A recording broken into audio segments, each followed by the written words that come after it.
بسم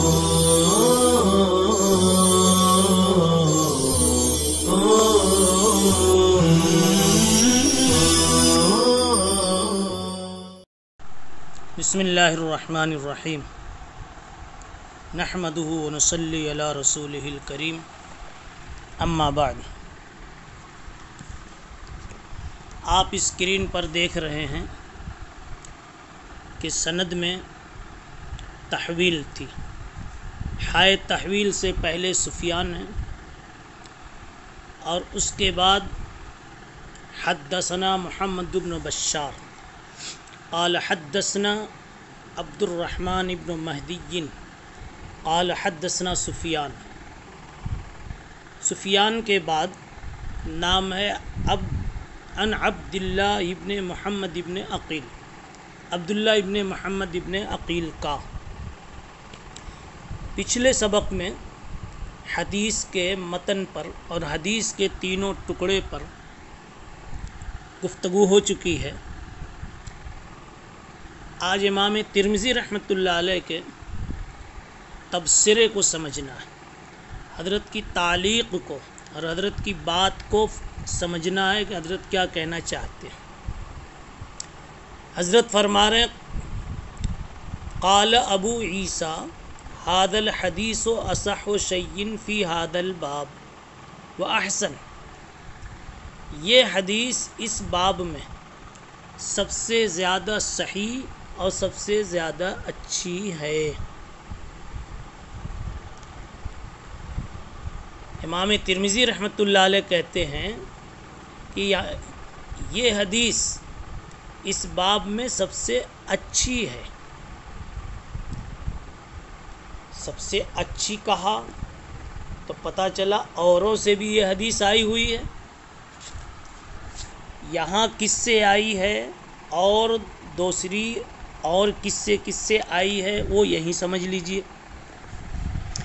یہاں روایت تو حضرت علی رضی اللہ عنہ سے ہے، آپ دیکھیے ان علی ان النبی صلی اللہ علیہ وسلم قال مفتاح الصلاۃ الطہور، یہ حضرت علی کی روایت۔ اور کس سے یہ آئی ہے تو آخری سطر میں دیکھیے پھر قال ابو عیسیٰ ہے، اخیر میں قال ابو عیسیٰ وفی الباب عن جابر و ابی سعید،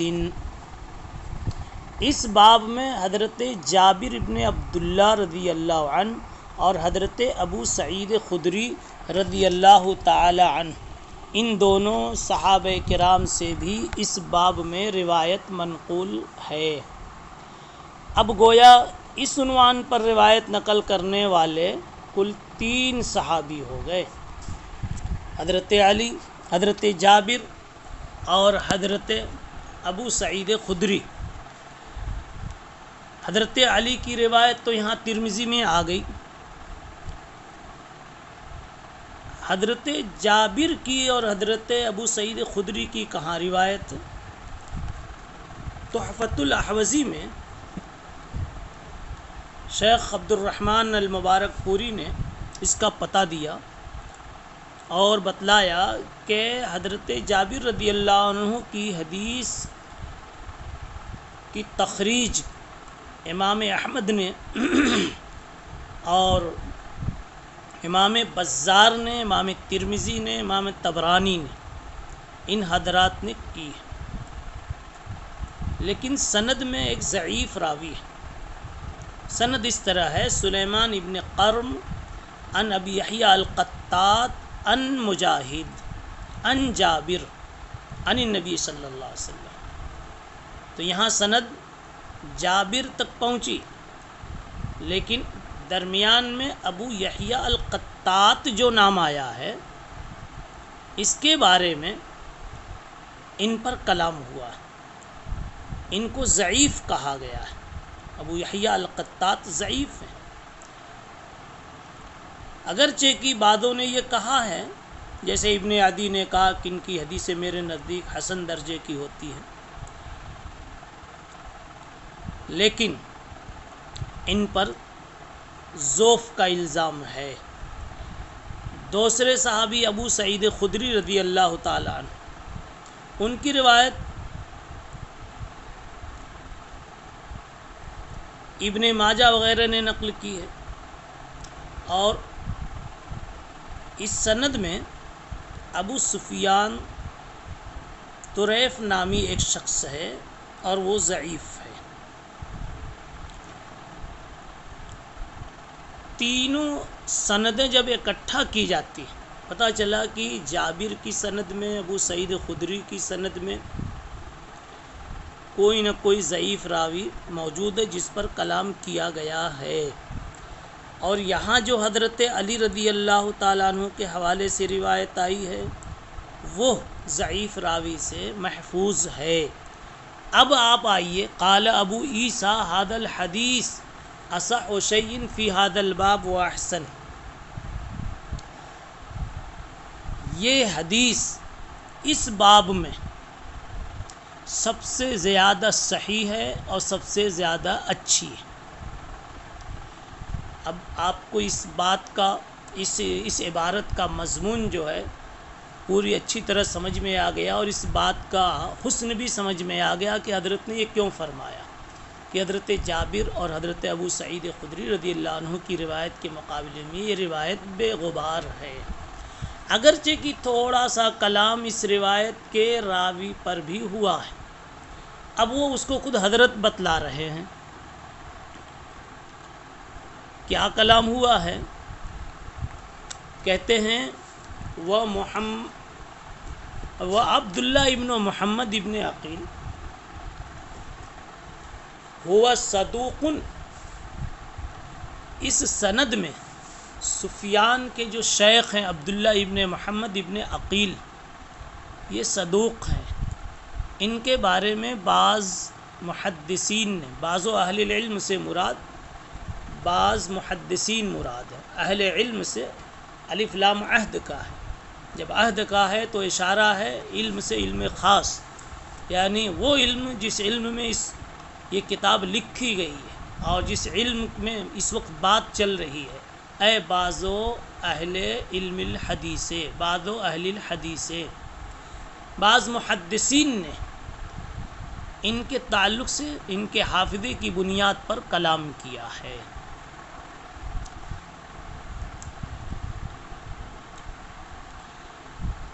عبداللہ ابن محمد ابن عقیل، ان کی کیا حیثیت بنتی ہے، یہاں پر امام ترمذی نے فیصلہ سنا دیا کہ اگرچہ کہ بعض لوگوں نے ان کے حافظے پر کچھ کلام کیا ہے لیکن پھر بھی یہ صدوق راوی ہے۔ اب آپ کو صدوق سمجھنا ہے کہ صدوق کیا چیز ہے۔ محدثین کی اصطلاح میں صدوق کا لفظ الفاظ تعدیل میں سے ہے، لیکن تعدیل کا یہ نچلا مرتبہ ہے۔ بعض بچے جو غفلتوں کے ساتھ وقت گزار دیتے ہیں، وہ تعدیل بھی نہ سمجھتے ہوں تو تھوڑی بدعت سمجھ لیجئے، راوی کی طرف مقبول ہونے کی نسبت، ثقہ ہونے کی نسبت، معتبر ہونے کی نسبت، اچھے ہونے کی نسبت کی جاوے، ان کے بارے میں یہ اچھے فیصلے کیے جائیں، اس کو تعدیل کہتے ہیں۔ اور راوی میں کمزوریاں بتلائی جائیں، دکھلائی جاویں، نکالی جاویں، اس کو جرح کہتے ہیں۔ محدثین رجال نے، ماہرین رجال نے تعدیل کے بھی الفاظ بنائے ہیں اور ان کے درجات پیش کیے ہیں۔ بہت اعلیٰ درجے کا مقبول ہے تو کیا کہنا، اس سے کچھ کم، پھر اس سے کچھ کم، اس سے کچھ کم، اور بہت کم درجے کا وہ مقبول ہے مگر ہے مقبول، اس کے لیے کون سا لفظ بولنا۔ جرح و تعدیل کے عنوان کی جب کتابیں سامنے سے گزریں گی تو یہ کلمات اور درجات اور تفصیلات بھی سامنے آئیں گی۔ انہی میں سے ایک لفظ یہ صدوق ہے۔ صدوق کا یہ لفظ کلمات تعدیل میں سب سے ادنا لفظ ہے، مگر ہے بہرحال تعدیل کا لفظ، جس کا مطلب یہ ہوتا ہے کہ یہ راوی جھوٹا نہیں ہے، جھوٹے کی اس پر تہمت نہیں ہے، قولی عملی طور پر یہ عادل ہے، قابل اعتماد ہے، ثقہ ہے، جو بول رہا ہے وہ صحیح بول رہا ہے، البتہ حافظے میں کچھ کمی ہے، چنانچہ اسی لیے کبھی کبھی راویوں کے تعارف میں جب اصحاب جرح و تعدیل یہ لفظ بولتے ہیں تو کہتے ہیں صدوق لہو اوہام، صدوق تو ہے لیکن اس کی روایتوں میں کچھ وہم بھی پایا جاتا ہے، کبھی اس طرح کہہ دیتا ہے تو کبھی اس طرح کہہ دیتا ہے، وہم پایا، یا صدوق سیء الحفظ، صدوق سیء الحفظ، یا کبھی صدوق یخلط،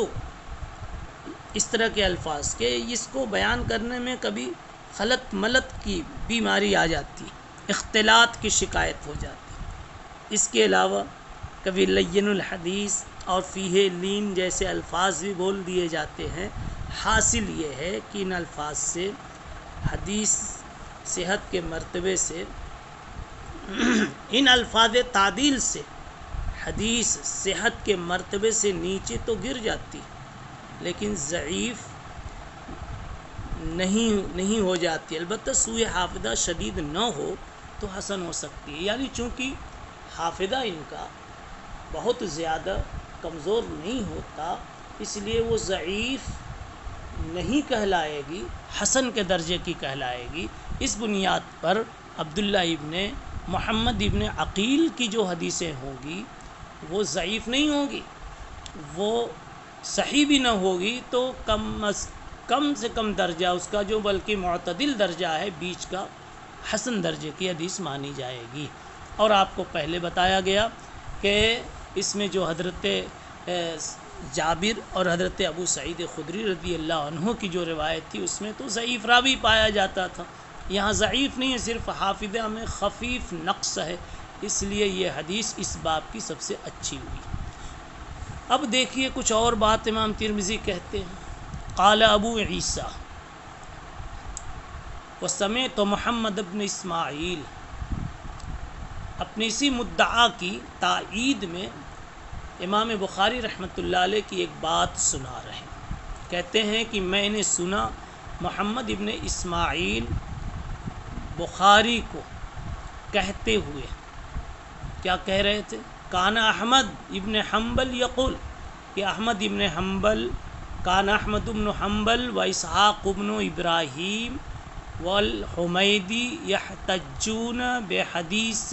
عبداللہ ابن محمد ابن عقیل، یعنی امام بخاری رحمۃ اللہ علیہ نے بتایا کہ امام احمد ابن حنبل، اسحاق ابن راہوے اور حمیدی یہ حضرات عبداللہ ابن محمد ابن عقیل کی روایت سے استدلال کرتے تھے، یحتجون بحدیث عبداللہ ابن محمد ابن عقیل، اور امام بخاری رحمۃ اللہ علیہ نے تو کہا کہ ہوا مقارب الحدیث، ہوا مقارب الحدیث، یہ مقارب الحدیث ہیں۔ کیا مطلب؟ یہ بھی کلمہ تعدیل ہی ہے، بعض لوگوں نے اس کو غلطی سے کلمہ جرح سمجھ لیا، یہ بھی کلمہ تعدیل ہے، گو کہ یہ بھی ہلکا لفظ ہے۔ حافظ عراقی نے اس لفظ کو تعدیل کے چھٹے مرتبے میں شمار کیا، یعنی یہ بھی کلمہ تعدیل ہے۔ اس لفظ کے معنی ہوتے ہیں کہ مقارب الحدیث ہے، اس کی حدیثیں دوسروں سے ملتی جلتی ہیں۔ اب اس کو چاہے اس میں فاعل پڑھو یا اس میں مفعول پڑھو، بات یہی بنتی ہے کہ یہ مقارب الحدیث ہیں، دوسروں کی حدیث کے قریب قریب یہ بولتے ہیں۔ مقارب الحدیث ہیں، دوسرے لوگ ان کی حدیث کے قریب قریب بولتے ہیں، یعنی گویا ان کی حدیثیں لوگوں سے ملتی ہیں، منفرد نہیں ہوتے اپنی روایات میں۔ جب منفرد نہیں ہوتے پتہ چلا ان کا حافظہ بھی اور لوگوں کی طرح ساتھ دے رہا ہے، کام کر رہا ہے۔ ان اس تعلیق سے اور ان بزرگوں کی تائید سے کہ احمد ابن حنبل، اسحاق ابن راہویہ اور حمیدی یہ حضرات ابن عقیل کی روایت سے استدلال کرتے ہیں اور بخاری ان کو مقارب الحدیث کہتے ہیں، یہ کہہ کر کے امام ترمذی اپنا مدعا ثابت کر رہے ہیں اور اپنے خیال کو تائید پہنچا رہے ہیں کہ عبداللہ ابن محمد ابن عقیل یہ معتبر راوی ہیں، اور ان سے جو روایت آئی ہے حضرت علی کی سند کے ساتھ آگے چل کر ان کی سند سے جو حضرت علی پر سند منتہی ہوئی ہے اور روایت آئی ہے،